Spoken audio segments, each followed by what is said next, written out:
যেই যে কথাটা বলা হয়েছে যে জনগণ এবং সংসদের প্রয়োজন নেই, আমার মনে হয় না এই যে আমাদের যে সংস্কারের কথা আমরা বলছি এটা ছিল এক দফারই অংশ, যে ফ্যাসিবাদী ব্যবস্থার বিলোপ এক দফার যেই শেষ অংশটা।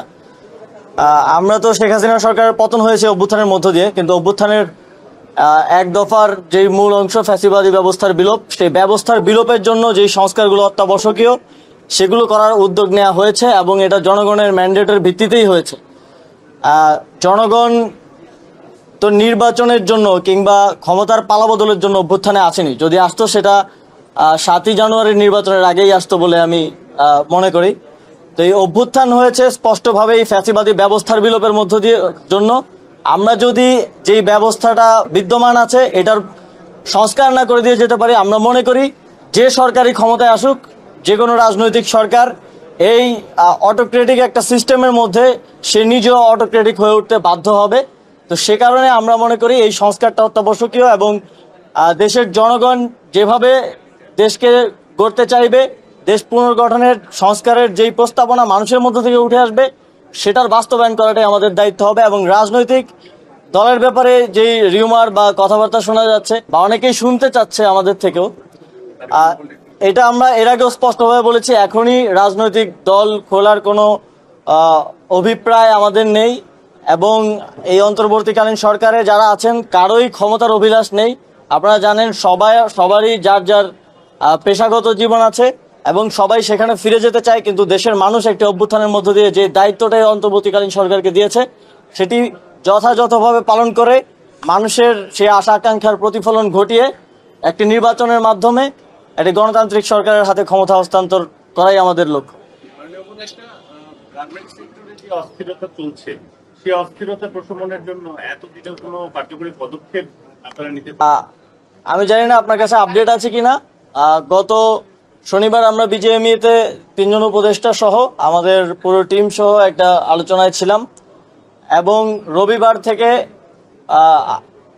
আজকে সোমবার, আজকে মঙ্গলবার, এই সময়টাতে কিন্তু গত সপ্তাহের তুলনায় যে আনরেস্ট ছিল সেটা আমি বলবো যে 5 to 10% নেমে এসেছে এবং কিছু কিছু জায়গায় খুব স্পেসিফিক 2-3টা কারখানায় এখন আনরেস্টের মতো সিচুয়েশন আছে।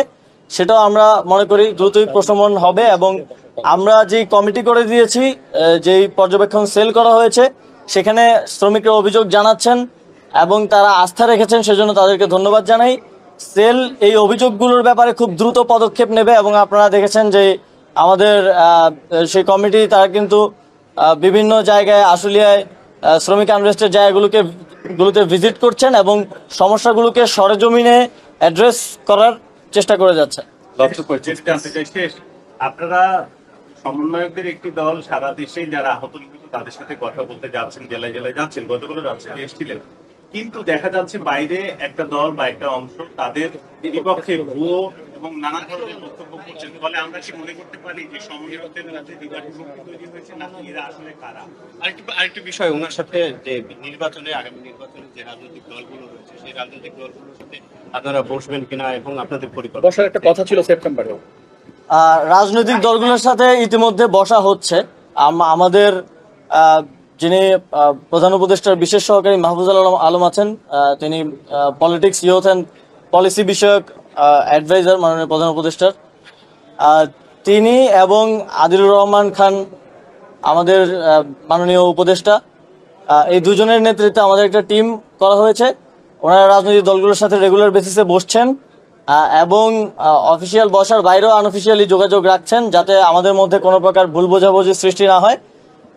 দেশ পুনর্গঠনের এই যাত্রাটায় যাতে রাজনৈতিক দল সহ সকল স্টেক হোল্ডারদেরকে সাথে নিয়ে আমরা এগিয়ে যেতে পারি, সেটা আমরা নিশ্চিত করব। আপনার কোশ্চেনটা, হ্যাঁ, এখন একটা জিনিস একটু স্পষ্টভাবে আপনাদের বোঝা দরকার। আমরা ছাত্র জনতা এই অভ্যুত্থানের পক্ষ থেকে যারা সরকারে এসেছি, আমি এবং মাননীয় উপদেষ্টা মোহাম্মদ নাহিদ ইসলাম, আমরা সরকারের আমাদের যে দায়িত্ব সেটি পালন করছি এবং যারা এই অভ্যুত্থানের ছাত্রদের পক্ষ থেকে নেতৃত্ব দিয়েছেন এবং শুরু করেছেন, তারা মনে করছেন যে দেশ পুনর্গঠনের যে লড়াইটা আমাদের সামনে আছে সেই লড়াইয়ে দেশের জনগণের যে আশা আকাঙ্ক্ষার প্রতিফলন ঘটাতে হলে তো জনগণের কথাগুলো শুনতে হবে। সে কারণে তারা সব জায়গায় দেশের সব জায়গায় টিম করে যাচ্ছেন এবং মানুষের কথা শোনার চেষ্টা করছেন।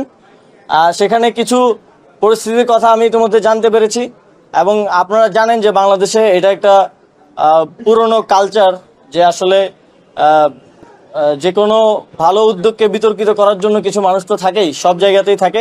আপনারা দেখেছেন সমন্বয়ক পরিচয় অনেক ভুয়া, অনেকেই বিভিন্ন জায়গায় চাঁদাবাজি করছে এবং দেখেছেন যে আমাদের যে দ্বিতীয় স্বাধীনতার কথা আমরা বলি তার পরপরই যত ইভিল প্র্যাকটিসগুলো ছিল সেগুলো তো বিভিন্ন জায়গায় রাজনৈতিক অরাজনৈতিক অনেকেই আবার দখলের চাঁদাবাজির মতো ঘটনাও ঘটছে।